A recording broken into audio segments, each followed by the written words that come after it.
Hello students, आज काफ़ी दिनों के बाद आप सभी लोगों के समक्ष आना हुआ है और इस उद्देश्य के साथ आप सभी लोगों के समक्ष हम आए हैं कि आप सभी लोगों का जो बोर्ड एग्ज़ाम 2024 होने वाला है, जिसमें अब बहुत ज़्यादा समय नहीं रह गया है, ठीक है, उसको ध्यान में रखते हुए आप सभी लोगों को अब हम निरंतर महत्वपूर्ण प्रश्नों की क्लासें प्रोवाइड करेंगे। बहुत सारे विद्यार्थियों का हमारे पास ये भी कमेंट है कि सर जो मैराथन क्लास है जो आप हर साल प्रोवाइड करते हैं बोर्ड एग्ज़ाम में, उससे क्वेश्चन भी बहुत ज़्यादा मिलते हैं, क्या वो क्लासें हमको आप इस साल भी प्रोवाइड करेंगे? तो इसका उत्तर है जी हाँ। आपको जो मैराथन क्लास में देता हूँ प्रत्येक चैप्टर की अलग अलग, वो भी मैं आपको प्रोवाइड करूँगा। बशर्ते आपको क्या करना है, आज ही से अभी से चैनल को सब्सक्राइब कर लेना है और चैनल पर जुड़ जाना है, क्योंकि अब आपको मैं लगातार रोज़ जो है एक महत्वपूर्ण प्रश्न की क्लास जो है इस चैनल पर ज़रूर अपलोड करके दूंगा। साथ ही में फिजिक्स की जो क्लास है वो आपको बालाजी लर्निंग कोचिंग चैनल पर एक क्लास डेली आपको ज़रूर मिलेगी और मैक्सिमम 2 हो पाएंगे तो मैं 2 क्लास भी आपके लिए अपलोड करूंगा, ठीक है ना। तो उम्मीद है कि आप सभी विद्यार्थी हमारी बात को समझ के होंगे, ज़्यादा समय को हम लॉस नहीं करेंगे। और आज हमने क्लास 12 की गणित विषय के अंतर्गत जो चैप्टर उठाया है समाकलन चैप्टर के हमने 5 महत्वपूर्ण प्रश्नों को उठाया है और ये 5 महत्वपूर्ण प्रश्न आपकी नई वाली एनसीईआरटी बुक से उठाए गए हैं, जिनके आने की जो संभावना है आपके बोर्ड एग्जाम में वो बहुत ही ज़्यादा प्रबल है, ठीक है। और ऐसे प्रश्न ही बोर्ड एग्जाम में आते हैं, तो हर एक टाइप के महत्वपूर्ण प्रश्नों को हम यहाँ पर डिस्कस करेंगे धीरे धीरे। अब आज की क्लास में हम शुरुआत कर रहे हैं, तो हमने बहुत ही बेहतरीन 5 प्रश्नों को उठाया है। तो चलिए हम शुरुआत करते हैं एक एक प्रश्न की, ठीक है। तो समाकलन चैप्टर की शुरुआत हम कर रहे हैं अपने पहले महत्वपूर्ण प्रश्न से। पहला महत्वपूर्ण प्रश्न हमारा आप सभी के समक्ष लिखा हुआ है 1 - sin x अपान में cos स्क्वायर x dx का मतलब हमें यहाँ पर x के सापेक्ष इस फलन का क्या करना है, समाकलन करना है, ठीक है। आपको तरीका भी पता होना चाहिए कि बोर्ड एग्जाम में हमें क्वेश्चन को कैसे सॉल्व करना है, मैथमेटिक्स में हमें कैसे अच्छा स्कोर गेन करना है। तो सवाल लगाने का तरीका आपको पता होना चाहिए। ये नहीं कि आप सवाल तो सॉल्व कर लेते हैं लेकिन आप तरीके से नहीं सॉल्व करते, तब भी आपके नंबर काट लिए जाते हैं। ध्यान से समझिएगा, जैसे हमें इस फलन का समाकलन करना है, ठीक है। तो समाकलन करने के लिए हमने एक बेसिक सा क्वेश्चन उठाया है और इम्पोर्टेंट प्रश्न है। इस टाइप के प्रश्नों में हम क्या करते हैं, जब देखें ऊपर अंश में 2 पद आपके प्लस माइनस से अलग अलग चिन्ह के साथ मतलब लिखे हो, उसके बाद नीचे आपका एक पद हो, तो समाकलन करने की सबसे अच्छी विधि है कि आप उन फलनों को अलग अलग करके समाकलन कीजिए, ठीक है।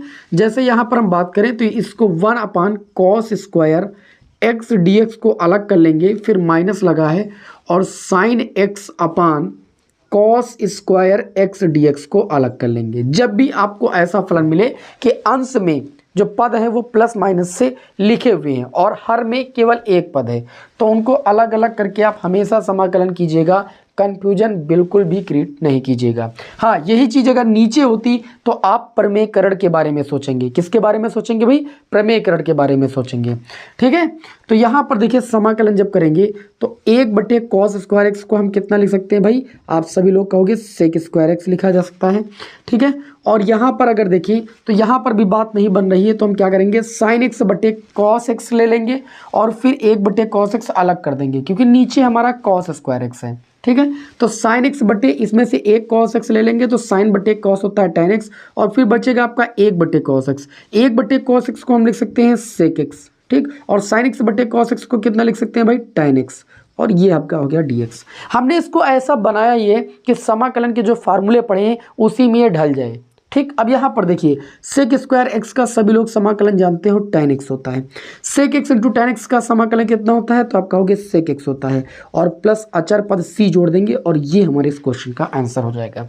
हालांकि बहुत सारे विद्यार्थियों को ये प्रश्न आता होगा, मुझे उम्मीद है आप सभी लोग बेहतरीन तरीके से पढ़ाई कर रहे हैं, लेकिन फिर भी मैंने आप लोगों को हर एक बात को अच्छी तरीके से समझाने की कोशिश की है कि सवाल अगर ऐसा दिया जाएगा तो आप क्या करेंगे।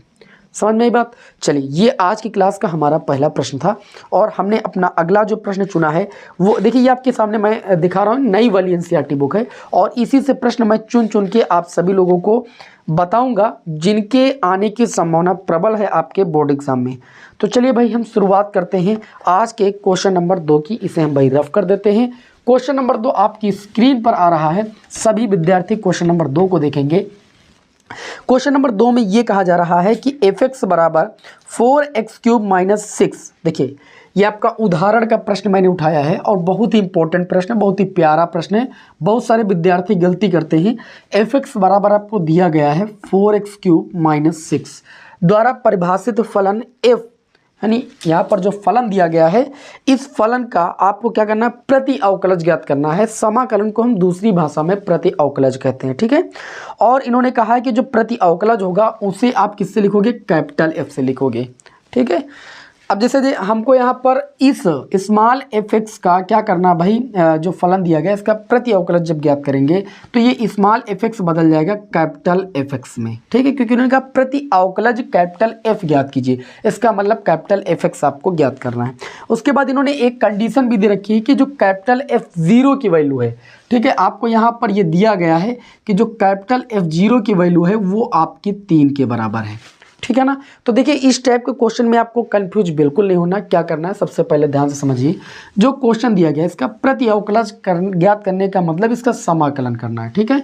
तो लिखेंगे x के सापेक्ष, प्रश्न को सॉल्व करने का तरीका जानिए, जल्दबाजी बिल्कुल न कीजिए। x के सापेक्ष क्या करने पर भाई, समाकलन करने पर, क्या करने पर भाई, समाकलन करने पर। जब x के सापेक्ष हम समाकलन करेंगे भाई तो समाकलन का चिन्ह लग जाएगा, fx का समाकलन हो जाएगा और 4x³ का समाकलन हो जाएगा।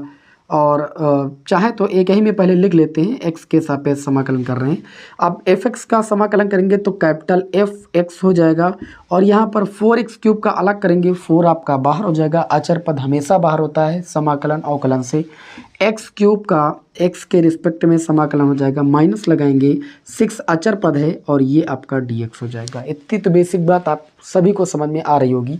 यहाँ पर देखिए तो कैपिटल fx बराबर ये आपका जो होगा 4, x की पावर n का फार्मूला सभी को आता है, x की पावर n+1 यानी 3 में 1 जुड़ेगा 4 और बटे में 4 माइनस 6 और dx का समाकलन x होता है और प्लस c अचर पद भी हम जोड़ते हैं। यहाँ पर बात करें तो 4 से 4 कैंसिल हो जाएगा, कैपिटल fx बराबर x की power 4 minus 6x plus c दिया गया है। अब ये तो हो गया, चलिए प्रति अवकलज तो हमने निकाल लिया, बट कंडीशन दे रखी है कि f0 की वैल्यू 3 है, तब बताइए इसका मान क्या होगा। तो लिखेंगे यदि f0 बराबर 3, तो यहाँ पर x के स्थान पर जब 0 रख देंगे तो ये हो जाएगा f0, यहाँ पर भी 0 रख देंगे, 0 की पावर 4, 6 इंटू x के स्थान पर 0 और प्लस c। f0 की वैल्यू 3 है, वो 3 उठा के यहाँ रख देंगे, इसका मान 0, ये पूरा 0, इधर बचेगा c की वैल्यू 3 आ गई, तब हम कह सकते हैं c की वैल्यू कितनी आ गई, c की वैल्यू 3 आ गई, तो हम कह सकते हैं ये वैल्यू उठा करके यहाँ पर रख देंगे समीकरण 1 में। तब समीकरण 1 से, समीकरण 1 आप देख सकते हो यहाँ पर था आपका प्रति अवकलज आया था कैपिटल fx बराबर x की पावर 4 माइनस 6x और प्लस c था, c की वैल्यू आपकी आ चुकी है 3, तो प्लस 3।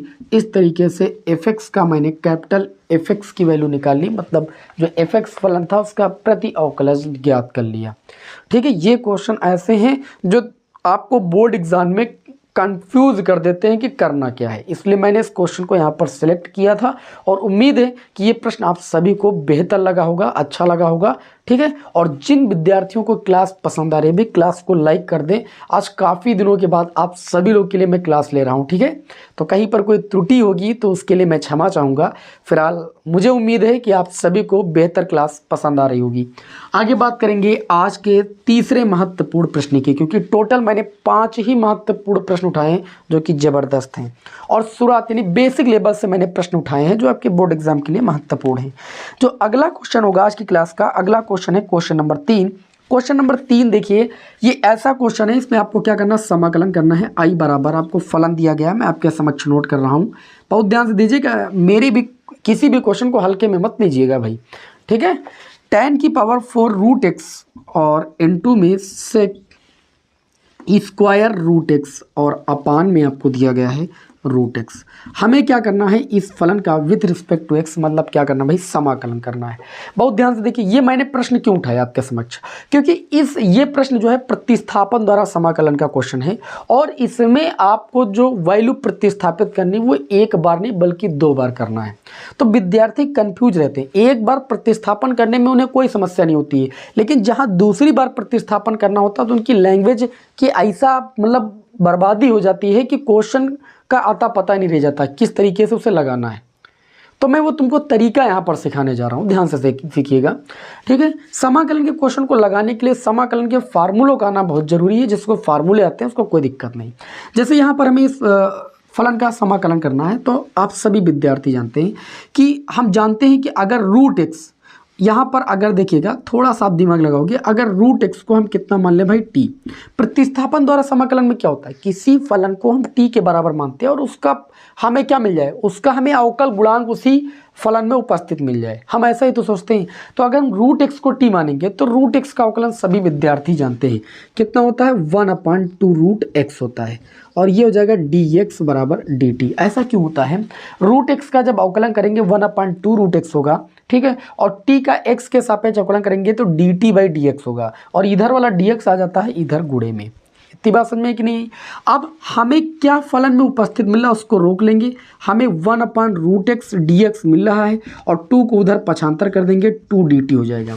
अब देखिए ये सवाल कुछ ऐसा बन जाएगा t के पदों में, tan की पावर 4 और रूट एक्स को हमने t माना और ये हो जाएगा इनटू में सेक स्क्वायर, रूट एक्स को मैंने t माना और देखिए dx/√x के स्थान पर हम कितना लिख सकते हैं, 2 इंटू में dt। इसको थोड़ा सा अलग कर दीजिएगा। बताओ इतने में किसी को कोई समस्या। अब आप कहोगे सर जी यहाँ तक बात तो हमें क्लियर हो गई, 2 हमारा अचर पद बाहर हो जाएगा और ये हो जाएगा tan की पावर 4t इंटू में सेक स्क्वायर t और ये हो जाएगा dt। लेकिन अब आगे हम करें तो क्या करें, इसीलिए तो मैंने इस प्रश्न को उठाया। अब यहाँ पर हमें पुनः प्रतिस्थापन करना पड़ेगा, नहीं पुनः हमें प्रतिस्थापित करनी पड़ेगी किसी वैल्यू को। अब किस वैल्यू को प्रतिस्थापित करेंगे ये इसका कोई नियम नहीं, ये आपकी सोच पर निर्भर है, आपने फार्मूले कैसे याद किए हैं उस पर निर्भर करता है। जैसे हम यहाँ पर बात करें, अगर हम देखें तो tan का अवकल गुणांक, tan का अवकल गुणांक कितना होता है, सेक स्क्वायर, तो tan का अवकल गुणांक इस फलन में उपस्थित, तो हम tan को पुनः क्या कर देंगे भाई, प्रतिस्थापित कर देंगे। तो यहाँ पर हमको लैंग्वेज में इस तरीके से लिखना, पुनः हमने क्या किया, क्या माना कि जो tan t है वो किसके बराबर है, u के बराबर। चूंकि अब ये फलन t के पदों में चेंज हो चुका है तो हम t के पदों में नहीं चेंज करेंगे, u के पदों में चेंज कर देंगे। आपकी इच्छा हो किसी के पदों में चेंज कर दीजिए, ठीक। अब इसका क्या करेंगे, जिसको हम मानते हैं उसका क्या करते हैं, अवकलन करते हैं। अवकलन करेंगे tan t का अवकलन हो जाएगा सेक स्क्वायर t, ठीक, और u का करेंगे तो du/dt, क्योंकि t के सापेक्ष कर रहे हैं, dt इधर आ जाएगा तो सेक स्क्वायर t और dt बराबर कितना हो जाएगा, du। नाउ अब ये फलन u के पदों में बदल जाएगा, ठीक है। देखिए tan t को हमने कितना माना, u, तो ये हो जाएगा u की पावर 4। ध्यान दीजिएगा आगे 2 भी है तो 2 लिख दिया। सेक स्क्वायर t dt के स्थान पर, देखिए सेक स्क्वायर t dt के स्थान पर हम लिख सकते हैं du। तो जिस तरीके से आप क्या करते हो, x की पावर n का x के रिस्पेक्ट में समाकलन करते हो तो x की पावर n+1 अपान में n+1 करते हो, वैसे u की पावर 4 का u के रिस्पेक्ट में समाकलन करोगे तो u की पावर 4+1 अपान में 4+1 और प्लस c अचर पद जोड़ दोगे तो i बराबर हो जाएगा 2 इंटू में u की पावर 5 और बटे में भाई 5 और प्लस का c। चूँकि हमारा जो फलन था वो u के पदों में नहीं था, वो हमारा x के पदों में था, तो हम इसको चूँकि 2 बार चेंज किए, एक बार t के पदों में फिर u के पदों में, तो u से पहले t के पदों में ले जाएंगे फिर t से x के पदों में ले जाएंगे। तो इसको ले सकते हैं i बराबर 2/5 u किसके बराबर मैंने माना था, tan के बराबर, तो ये हो जाएगा tan की पावर 5t प्लस c। अब t भी मानी हुई वैल्यू है, t किसके बराबर था, रूट एक्स, ठीक है। i बराबर हो जाएगा 2/5 tan की पावर 5, t के स्थान पर हम लिख सकते हैं रूट एक्स और प्लस का c। तो ये आपके इस क्वेश्चन का भैया आंसर हो जाएगा। बताइए किसी विद्यार्थी को कोई समस्या। तो ये आज की क्लास का हमारा क्वेश्चन नंबर 3 था और उम्मीद है कि सभी विद्यार्थियों को ये क्वेश्चन भी बहुत ही अच्छी तरीके से समझ में आया होगा। चलिए आप बढ़ते हैं, आज की क्लास का अगला बेहतरीन क्वेश्चन मैंने आप सभी के समझ उठाया है, क्वेश्चन नंबर 4, ठीक है। क्वेश्चन नंबर 4, सभी विद्यार्थी बहुत ही ध्यान से देखेंगे, कोई भी देखिए आपको बोरियत नहीं महसूस करना बिल्कुल भी। क्वेश्चन नंबर 4 देखिए क्या कहता है। क्वेश्चन नंबर 4 तो मैंने हल्का ही उठाया है, ठीक है, लेकिन अब इस प्रश्न को हम बदले दे रहे हैं क्योंकि बहुत हल्का प्रश्न उठाएंगे तो आप लोगों को भी मज़ा नहीं आएगा, है ना। क्वेश्चन देखिए मैंने अगला उठाया है। देखिए ऐसा प्रश्न आपके एग्जाम में आ जाता है कि समाकलन कीजिए tan x का। अब विद्यार्थी सोचने में पड़ जाता है। सोच में क्या पड़ जाता है, वो कहेगा कि समाकलन में हमने tan x का समाकलन तो पढ़ा ही नहीं, तो हम tan x का समाकलन कैसे पढ़ें, मतलब कैसे इसका समाकलन ज्ञात करें। हालांकि सूत्र याद किया, सभी विद्यार्थी सूत्र याद किए कि tan x का जो समाकलन होता है वो log cos x होता है, log cos x होता है, सभी विद्यार्थियों की याद है। माइनस का log cos x होता है या log sec x होता है, ये होता है। लेकिन अब इसे हम अगर समाकलित करना है तो हम करेंगे कैसे, तो इसके लिए आपको करना क्या है, देखिए सबसे पहले स्टेप में tan x को आपको लिख लेना है sin x बटे में भाई cos x, और ये आपका हो जाएगा dx। बताइए कोई समस्या। cos x का अवकल गुणांक ऊपर अंश में उपस्थित है, तो हम वही प्रतिस्थापन विधि अभी बताया मैंने। मान लेंगे cos x बराबर कितना भाई t। cos x का अवकलन करेंगे तो ये हो जाएगा माइनस का sin x, और dx बराबर कितना हो जाएगा dt। अर्थात हम इसे लिख सकते हैं sin x dx, माइनस उधर जाएगा तो ये हो जाएगा माइनस का dt। अब ये पूरा फलन t के पदों में चेंज हो जाएगा। sin x dx के स्थान पर हम लिख सकते हैं माइनस का dt, और बटे में cos x के स्थान पर लिख सकते हैं t। माइनस बाहर निकाल लेंगे 1/t, और dt हो जाएगा 1/t का समाकलन सभी विद्यार्थी जानते हैं log mod t होता है, और प्लस c अचर पद जोड़ देंगे। t मानी हुई वैल्यू है, तो मानी हुई वैल्यू को हम नहीं रखते हैं आंसर में, जो हमारा था उसको जो हमने माना था वो लिख देंगे mod cos x प्लस सी। देखिए log tan x का ये भी समाकलन होता है। अगर इस माइनस चिन्ह को इसके ऊपर ले जाएंगे तो किसी की पावर माइनस का मतलब क्या होता है, 1/, तो जब माइनस चिन्ह यहाँ पर आएगा तो ये 1/, cos x हो जाएगा, और 1/, cos x किसके बराबर होता है, तो आप कहोगे 1/, cos x जो होता है वो sec x के बराबर होता है।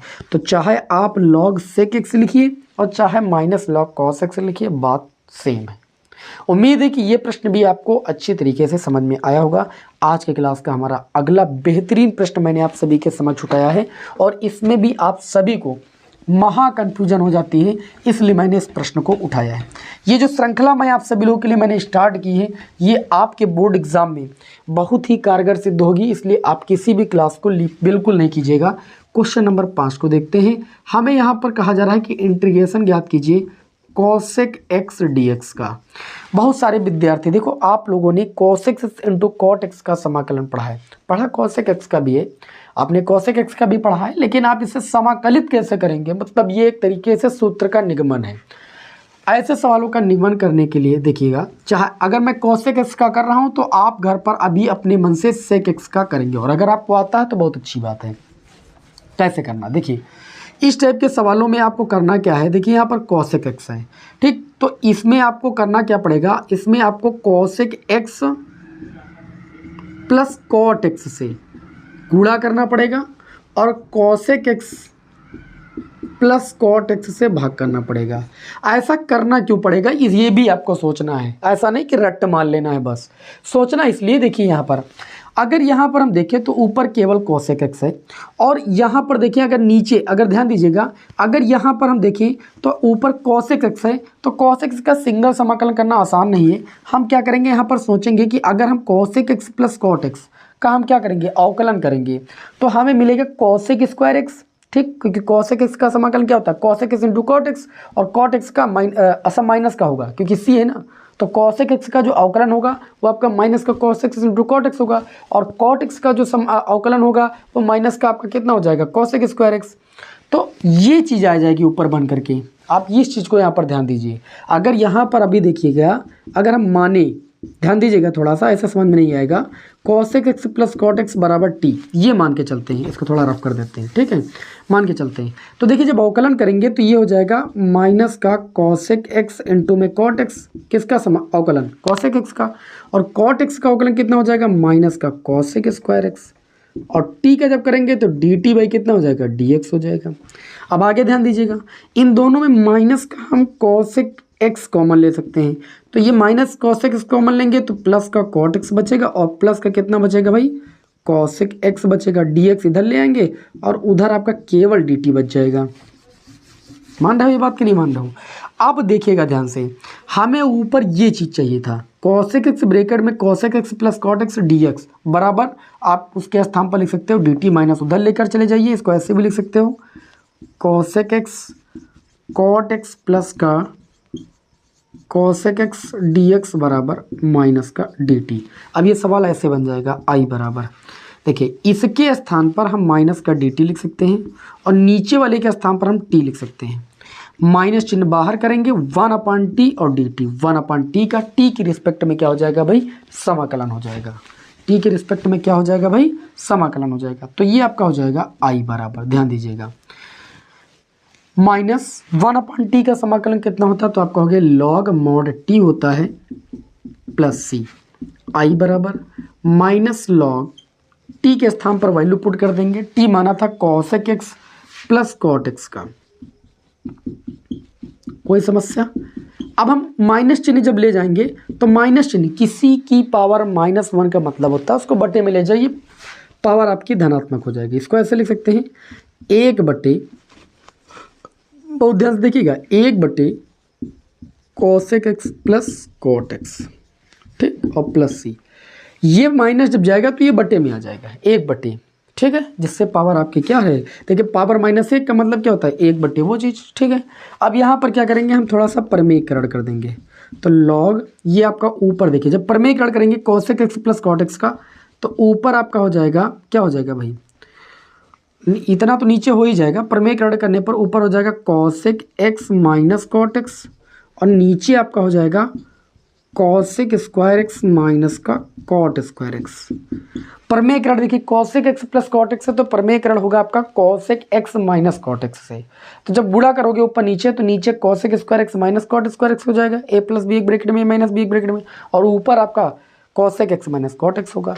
ये आपकी बन गई एक सर्व समीकरण जिसकी वैल्यू 1 होती है।